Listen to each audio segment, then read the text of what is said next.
Hello, everybody. It is 4:35 p.m. Central Time on the 22nd of August, 2021.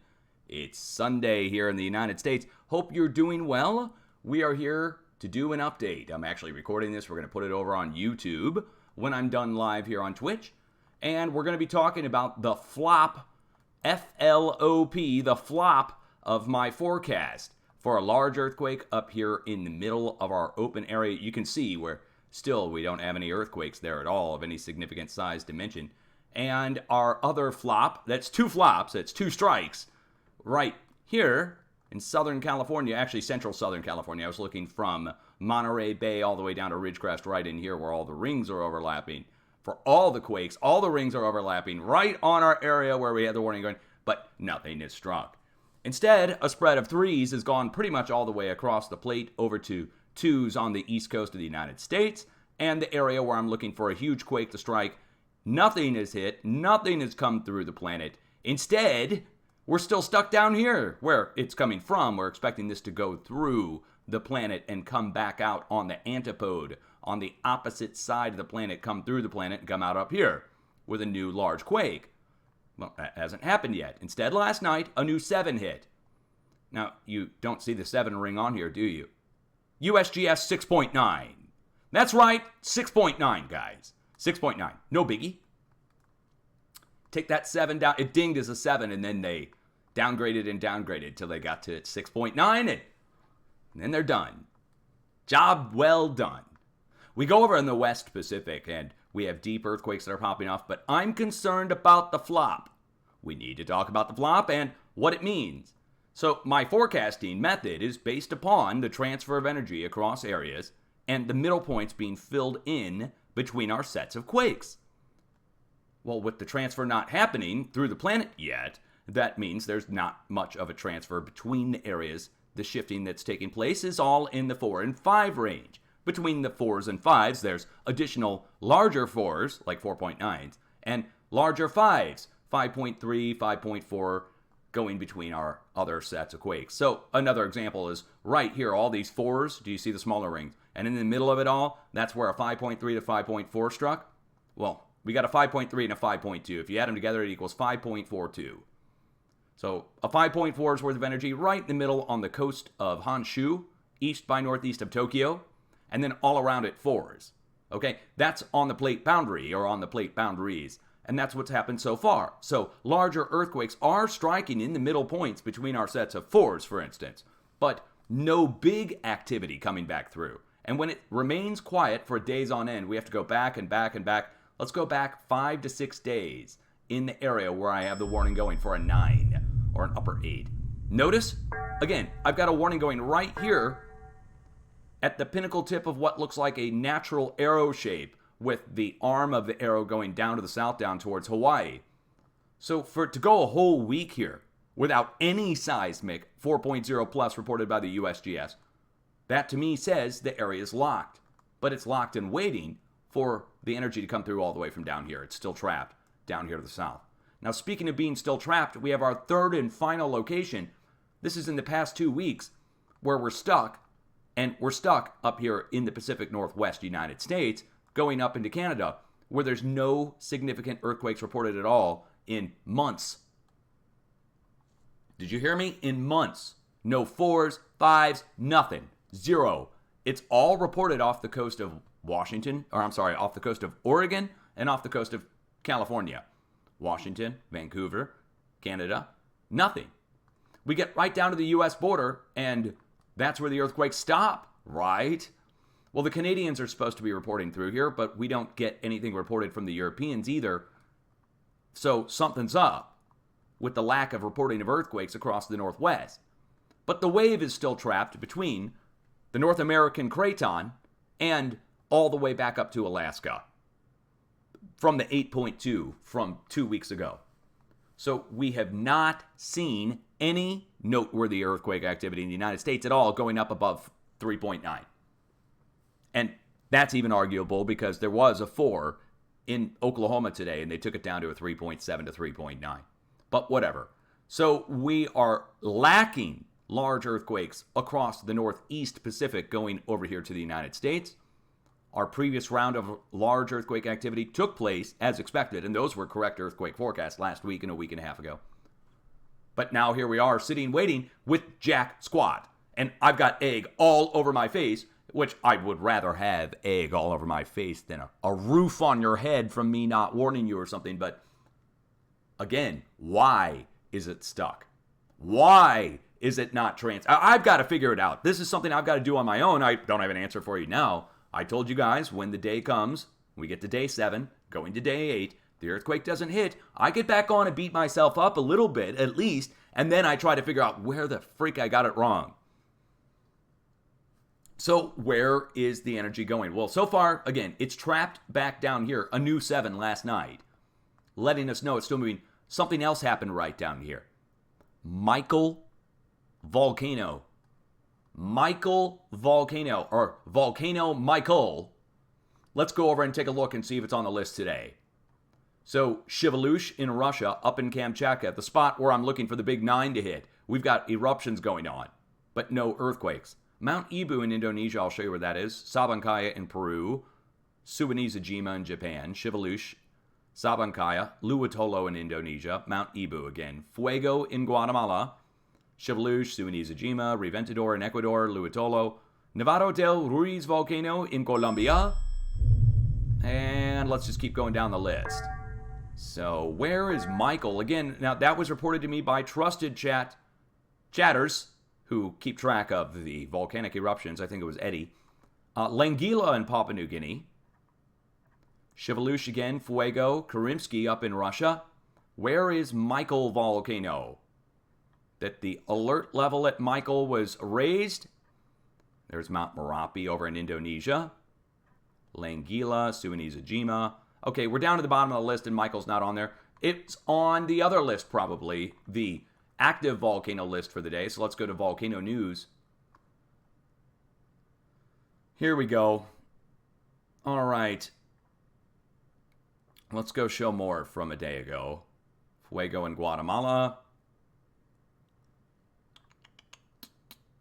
Trying to find the Michael report, guys.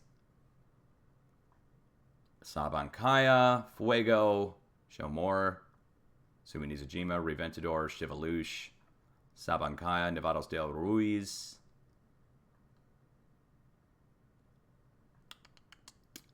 Maybe it's just the alert level.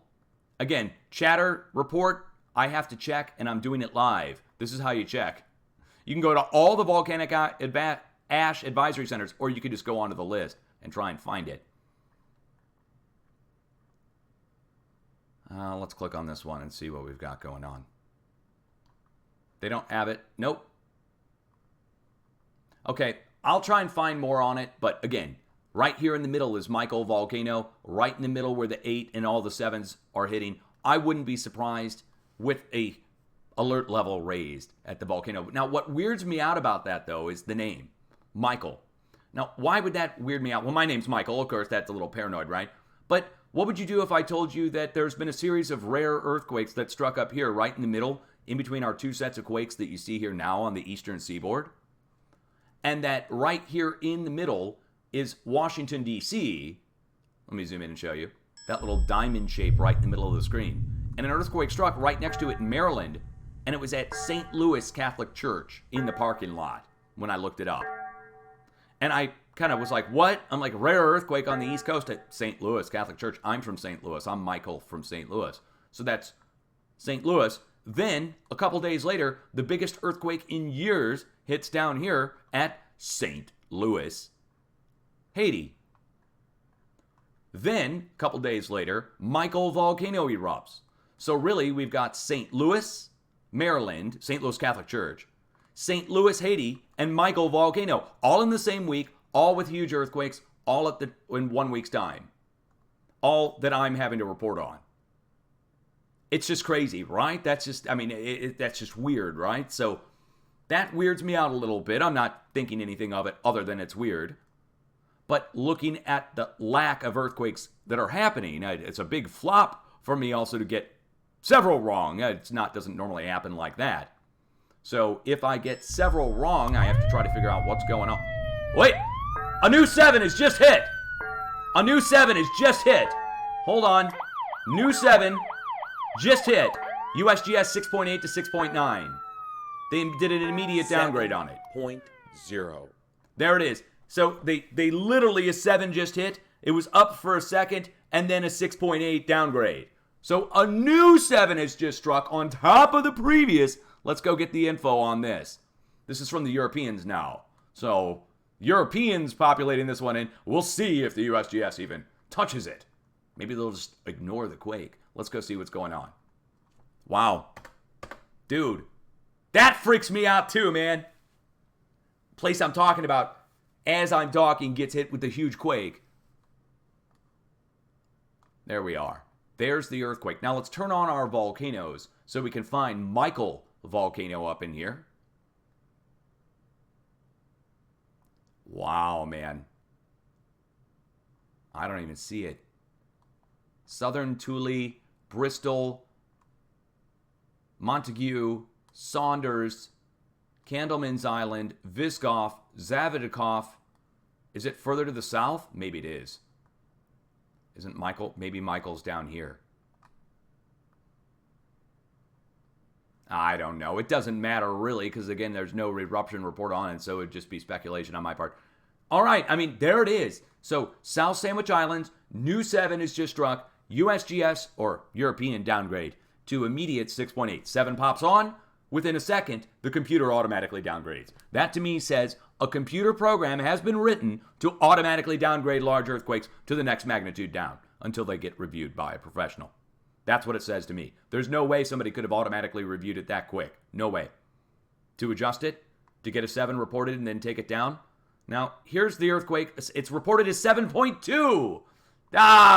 Look at that. 7.2 reported. Let's wait for this to refresh. 7.2. Who's got the 7.2? USGS. Wow. Okay. So Europeans automatic downgrade to 6.8, and USGS has it at 7.2, just like all the others. Now, we do need to go check and see if there's a tsunami advisory on this. Let's just check. Okay, they've got the quake right here, just struck.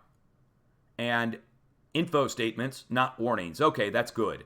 So an info statement is exactly what it sounds like, just information on the quake, that they don't know yet whether or not a tsunami has been generated. It's just happened.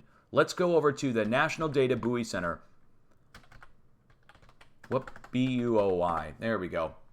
And just see if there's any buoys in event mode, or if we even have any down there. Yeah, they don't even have any down there, so it doesn't matter whether or not we could even look at the buoys because they're not going to show us anything. All right, back to the news. A new 7.2 is just struck on top of last night's 6.9 to 7.0. So here, last night, just to the north, a new 7 struck. That's 2 7s. We're still stuck down there and still moving.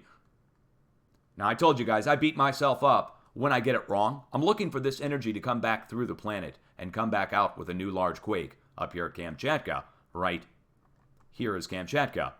We have eruptions going in Kamchatka right in the middle, in between all of our earthquakes, and it really is the middle point where the rings overlap, the fulcrum point, if you will. That's like an arrow shape here that goes down to the south, and it's under pressure, but it hasn't broken.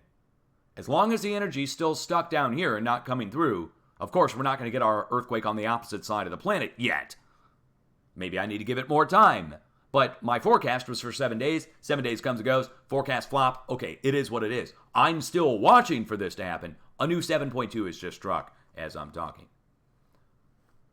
West Coast United States, the way I want you to look at this is the whole plate has shifted all the way over to the East Coast.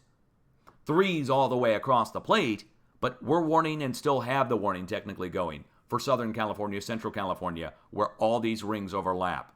Think of this like a fulcrum point between a 4-arm scale or something, or a 10-arm scale, where all the arms come together at one middle point, and that's where the stress is coming up and going to go to, and it should happen very soon. But again, when I issue a warning for 7 days, it comes and goes. That's a forecast flop. These are now things that I'm just watching for after I flopped. I don't want you to have to live your life in some kind of worry for an earthquake that I flopped on. Now, if the quake hits tonight, don't fault me. I mean, that's the quake we're looking for, but we're beyond the 7 days. I check it off as a miss time-wise on my forecast. I try to figure out why. But I think I've already got a good idea of why. The energy is getting trapped in areas. Let's go over and look at the USGS map and show you where the energy is getting trapped. This is going to make a little bit more sense. Okay, down all the way down here where the big red quake has just been reported, the 7.2. It's down at the southeast tip or the eastern tip of Antarctica, the way you see that there. And we have a fracture zone that goes back over to the Pacific here. Now the energy is caught there. I'm expecting it to go through the planet and come back out up here on the opposite side. So, where's it caught? It's caught at the very edge of the plate boundary, but not escaping out yet. Sound familiar? Let's go up to Alaska. Here. Look at it. It's almost the same shape, isn't it? It's just the bend on it goes down in the United States. But across here, we had an 8, and I'm looking for the energy to come up and go down into the United States. So far, it's been trapped all the way back here to Japan and back to Alaska. All of this. Eruptions, 56,000 foot eye blast from an undersea volcano going up above 56,000 up into the sky. Here, then eruptions up to the north. Right in the middle here, several eruptions. Ebico, Karimsky, Shiveluch, 3 volcanoes erupting there. Seismopochnoi over to the east, and Pavlov further over to the east. That's a lot of volcanic activity, indicating there's a lot of stress up there. But it's been 2 weeks of it, bouncing back and forth, not going down to the United States, really. So United States pushed with 3s all the way across, coming out of Alaska, going down across the edge of the craton. It's a perfect match. Look at it. Oh, by the way, Colorado has been hit. Now, I know, I issued a warning for a 3 something or near 4, and instead of 2 hits, but look where it hit. Right where we issued the warning. La Salle, Utah. It's a 2 or a 1.8. And let me show you how close we are to Colbrand. Now, when I issued the warning, I brought up Colbrand and the CO2 sequestration operations in western Colorado, and I was so specific about the Colorado location. Now, here it is. Look at the name of the location. Paradox, right? No. Right next to it is Bedrock. And look what's at Bedrock. Do you see it? So we've got our ponds that we're pulling from and pumping down into the ground. That water there is used for wastewater disposal. They take that fresh water, mix it with chemical-laden water, and pump it down in the ground to break apart the shale to release the oil and gas. And that's where we are. We also have a single hotspot there. Across pretty much the whole state, there's a handful over on the Front Range over to the east, but the only hotspot in western Colorado currently detected right next to the quake. Okay. To top it all off, there's other pumping operations that are out here. Again, we've got the fracking out there. There's more down to the south, but since we're right next to it, that's obviously the drill point is a weak point. I issued a warning for western Colorado. Western Colorado has been hit. We issued warnings for 4s to go down into Texas, and 3s went down into Texas. Issued a warning for a 5 or an upper 4 to strike in Oklahoma, and we got a 4 right on the money, and they downgraded it down to 3.7. So the middle of the plate's moving. Where's our energy? Up to the northwest, out in the ocean. Where's our significant earthquakes? Where's our earthquake down in Southern California? Well, this gets back to Haiti and the energy in Haiti. Expecting the energy to go around 2 ways. One, to break back behind it up in California. The other, to go out to our X's. Well, so far this week, the only thing that's happened of any significant size is 3s, going up to near 4 over at Puerto Rico.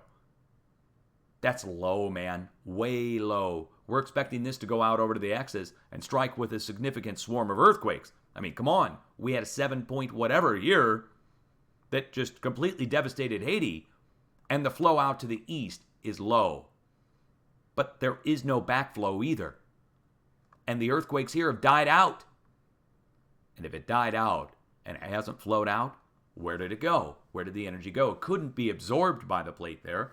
The absorption takes place over at the Mid-Atlantic Ridge.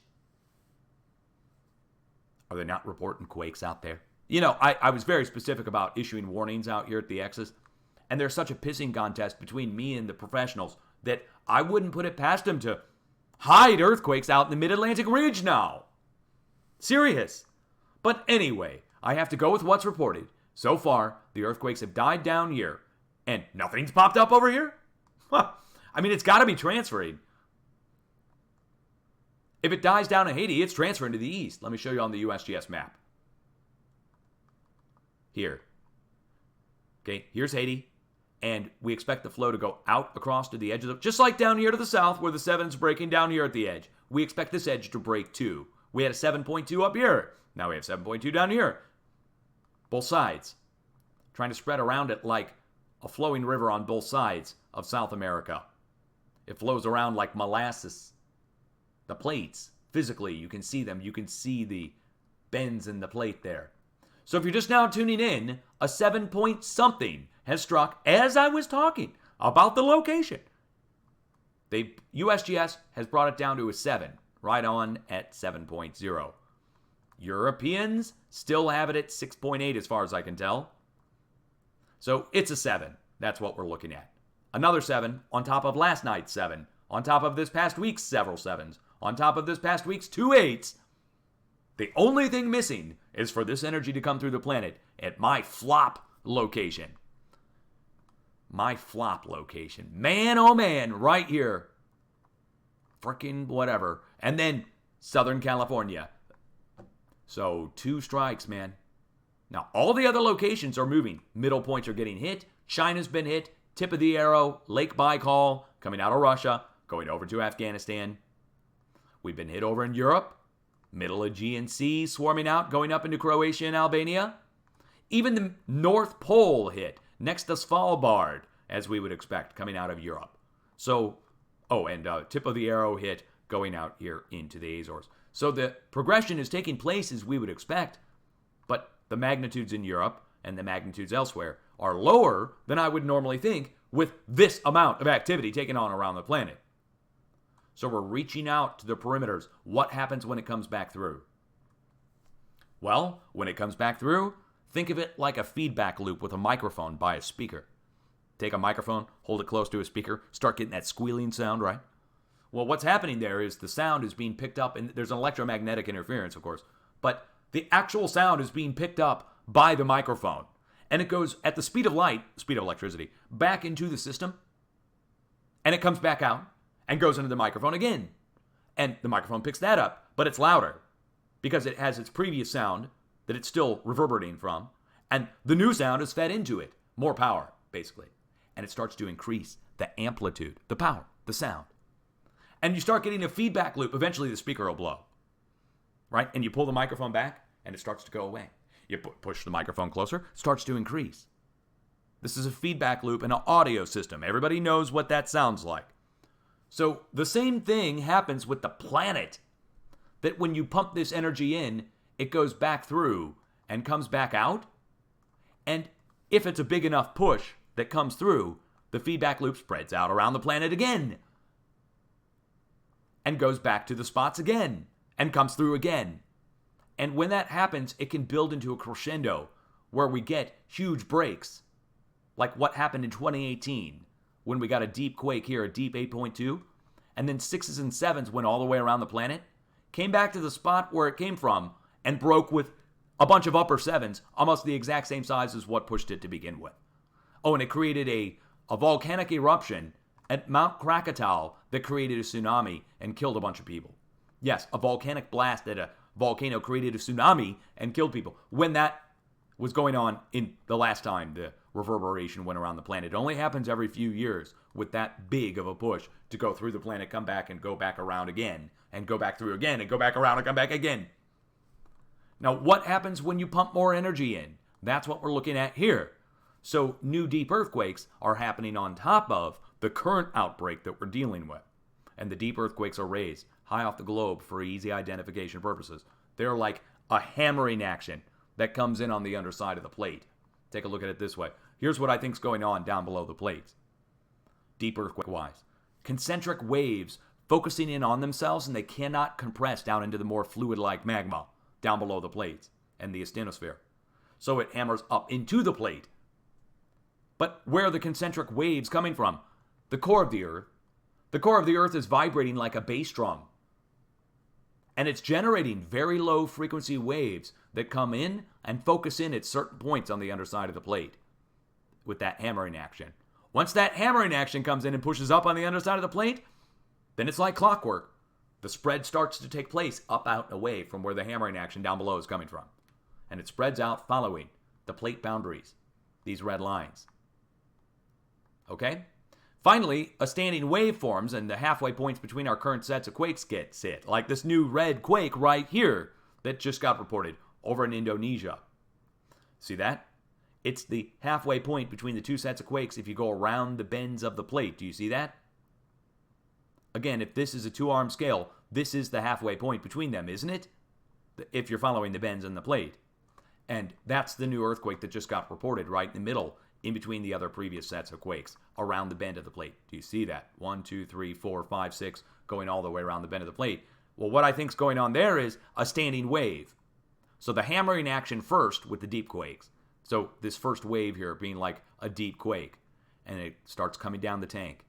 Once it gets to the end of the tank, it reflects off this wall and goes back into the waves. Now watch, as it reflects back in, what happens? It starts to increase the height of the wave, doesn't it? And you pump more in from this end, comes down, reflects back in, comes back. Pump more in, down, back. Wave starts to increase, bigger and bigger. More magnitude on each one if you look at it that way. And the spacing's perfect, isn't it? I just park my mouse over one of the wave tops, and the middle of the bottom of the wave fills in. Do you see that? It just comes over and touches. It's perfect. Now, that's the standing wave in the laboratory. But this standing wave is forming across uneven plate boundaries, not a perfect rectangular tank. But the same principle applies. Equal spacing of quakes, roughly equal, all the way around this uneven tank. And where they combine, that's where you get bigger quakes. And if the wave gets reflected back, that's what I call a stick point. So this is a point where it's reflecting back, but it can't go back too much. It's at the tail end of the plate boundary over there. And then all of a sudden, it starts to build in on itself. And the longer it doesn't transfer out of the wave tank to another tank or to another spot, that's where it builds and builds and builds and breaks and breaks and breaks with aftershock after aftershock after aftershock that I wouldn't really call them aftershocks because they're other shocks. Not aftershocks. There are other shocks that are happening as the wave is still hitting and hammering in. Every time it hammers in, it's getting a new quake. A same size quake, too, just like last night. A 7 hit last night, and they downgraded it to 6.9. Now a 7 hits today, and they got it at 6.8 to 6.9 to 7. Okay, it's happening over and over again as the wave's impacting. But the wave is thousands of miles long. This is in the tank in the laboratory. The wave I'm talking about is very low frequency. It's down in the magma coming up through the plates, thousands of miles long, and it's dropping off the same size quakes all the way along the way as the wave spreads out. This is the force that causes earthquakes. There is a force that causes earthquakes. Now, they used to call it whatever. I call it seismic tension. But it's a wave that inundates an area first, and then the earthquakes drop off along the way. So first, the wave has to saturate something. This wave that's coming up from down below, from the deep quakes, spreads out, saturates a whole region. Once the wave is saturating the region, and it's hammering in like this, all of a sudden quakes, the plate can't take much stress, and they break out, equally spaced. And then it just depends on how much energy's been pumped in to determine the size and the magnitudes. You get 4, 4, 4, 4, and in the middle, a new 5. Right? All the 4s add up to a new 5 in the middle. And then that transfers. And it follows the red lines, so it's a little uneven, but once you start to see it, you can't unsee it. The spread and pattern, the equal spacing on the quakes going out following this uneven plate boundary. Once you go there, you can't go back. And that's exactly what I found over the last 10 years of looking at the quakes, and there is a pattern and transfer to them. And if there's a pattern and transfer, which there is, then you can forecast. It's a trajectory. You can forecast just like a train arrival time. You know the tracks, you know which way the train is going, you know how fast roughly the train is going. You should be able to plot arrival times for the train, right? Assuming there's no interference with the train from point A to point Z. Well, same thing could be said for earthquakes, that you can plot a trajectory for the quakes. So back to it one final time. as I'm doing my update, a 7 point whatever strikes down on the edge of the area where I'm watching for the energy to come from to go across through the planet, back out up here on the opposite side, where we're looking for a big quake in the middle of our open area. 2-arm scale on either side, a boatload of tension in the middle. Looking for a break there, hasn't seen it yet. North Pole moves all the way down to Siberia. North Pole moves all the way down opposite direction to the Azores. Look at it this way. North Pole, either direction, to the east by southeast and the west by southwest. We go to the other direction, same distance, and that's where we're looking for our big break to take place. That hasn't happened yet, and big flop for me. I will figure out why. At some point, we will start to understand why the energy gets trapped in areas. Maybe it is just as simple as a reflection point. Maybe it needs some other factor that I don't know about yet. But that's what science is, guys. It's the process of elimination and repeatable discovery.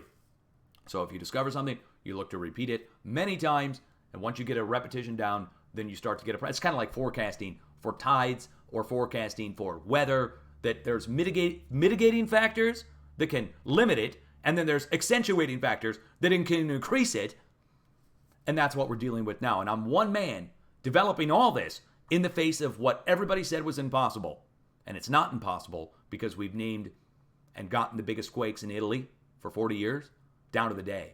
And we've gotten the biggest quake in California in 20 years down to 2 days. So, and that's not just chance or luck. Again, we name areas like Delaware, and then Delaware gets hit. It's not some magic naming. It's the halfway points between the quakes.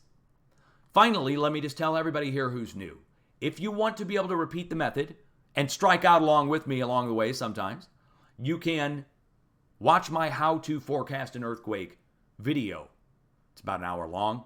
It's from when I got the California earthquake right, 1.5 years, 2 years ago. Well, almost 3 years ago. 3 years ago, the biggest quake in California in 20 years. And that day, I made my how to forecast an earthquake video again, summed up very nicely for an hour long explanation. I could probably get it down to a few minutes explanation, like do this, do this, do this, do this, but I wouldn't be able to explain why you do this and this and this and this. Why do you find halfway points? Why do we look for deep earthquakes? Those are important questions to have answered if you're going to be repeating the method. The method works. There's times where I'm late. There's a few times where I strike out. I'm refining the method, and as I make refineries, as I refine it, what's the plural for making refinements? Oh, dude. I'm too anal retentive sometimes. You guys need to have an earthquake plan. Let's just transition into that. You need to know what to do when an earthquake strikes, just in case. I've never been in a quake of any significant size. Or small size. I've never felt a quake, knock on wood. But I would encourage you to have an emergency kit and to at least take shelter underneath a table or a desk, which means you need a table or a desk to take shelter underneath. Not glass, preferably wood, metal. It could be very thick plastic too. You're just talking about protecting yourself from falling objects, but for collapsing structures, that's an entirely different story. You would need to know your structure, know what kind of building you're in, and then have an appropriate plan for that. Everything from shelter in place to a safe place to go outside that's away from power lines, sewer lines, gas lines, and everything else that you don't even know about that's in the ground or up above you. You have to know your area ahead of time. So I think people should go outside maybe after a quake if their building is compromised. That during an earthquake, people tell me you can't even walk. But I've seen videos of people running. So I've seen videos of buildings falling, ceilings collapsing, and people booking it. So, apparently you can run, but you're probably going to break an ankle or something if you trip and fall. The point is, you need to know where to go and have a plan preset so you're not running around willy-nilly trying to find a safe spot. Time now is 5:10 p.m. Central Time on the 22nd. I would like to tell everybody here, please listen. My power has been shut off now when I am covering earthquakes when I do my nightly updates at 10 p.m., somebody's hitting the grid somehow to my house. I've notified the authorities. They tell me they can't figure out what's going on. Now, what I've decided is to create a viewer-funded project where I'm going to go off the grid completely. Battery bank, solar panels, the whole bit. Power the whole house. Be off the grid completely, and I'm going to show it all. I'm going to show as we raise the funds. I'm going to show the total cost of whatever it is. I'm going to show the total amount of whatever viewers send as gifts. And I'll be off the grid. Getting quotes and all that good stuff too. I will show all that to you guys as we go through the process. If you want to give a gift to me to help me with my operation, I've got links over on all my social media. YouTube community page, Facebook page, Twitter page. If anybody's giving me crap there, you just ignore them. I'm forecasting, that there's going to be a huge outrage that I'm trying to go off the grid and have it paid for by my viewers. Yeah, I know. Everybody said it was cool for the big guy on YouTube with the solar to raise $100,000 to pay for a Winnebago to drive around and have fun. I don't know why anybody would have a problem with me going off the grid financed by my viewers when they're going to benefit mostly from that move. I'm being shut down and my power's being hit to my house because I'm bringing this information to you. Because of who I am and what I've discovered and the controversy that surrounds me. It's happened for 7 years at this point, in 4 houses, in 4 towns, in 3 different cities, with 3 different power providers. I used to do updates at 10 p.m. Central Time, a set time. And it got to the point where 9:59 p.m. would come and the power to my house would go out. It happened many times. And the people who were trolling me, or whatever you want to call it, were trying to say that must be drunk drivers hitting the pole at 10 p.m. Then other people accused me of doing it to myself. Yeah. This was over the last 6 to 7 years. So I stopped doing 10 p.m. updates, and I started doing random updates, just randomly. And lo and behold, then when I'd get on and do a random update, power out to my house, internet off. People tried to tell me it must be my internet provider too. Yeah, no. So, someone, somewhere, has grid access and is able to shut off power to my house. They've done it in St. Louis. They've done it out here in the country. They did it in downtown St. Louis County, and further rural. They've done it at least 20 to 30 times. So, off-grid solution in the works. If you want to finance it, you can. Whatever you give is okay. We're already at like $200. So, yeah, that's awesome. And if anything else develops, I'll be back on at a moment's notice.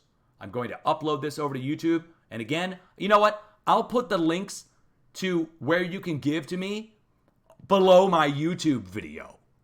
Everybody listen, one more time, please hear me. Down below my video right now, if you're watching on YouTube, I'm going to upload this to YouTube. There's a description box. And in the description box will be where you can give to help me with this Get Off the Grid project. It's going to be expensive, man. I already got a quote once. It was like through the roof. No pun intended, right? A solar on the roof? Okay, yeah, it was through the roof, man. Word up, much love. I'll be back if anything else goes down. But I'd say 2 7s last night and this morning. Something's still going down. You can see it rolling by on the bottom of the screen right now. Peace out.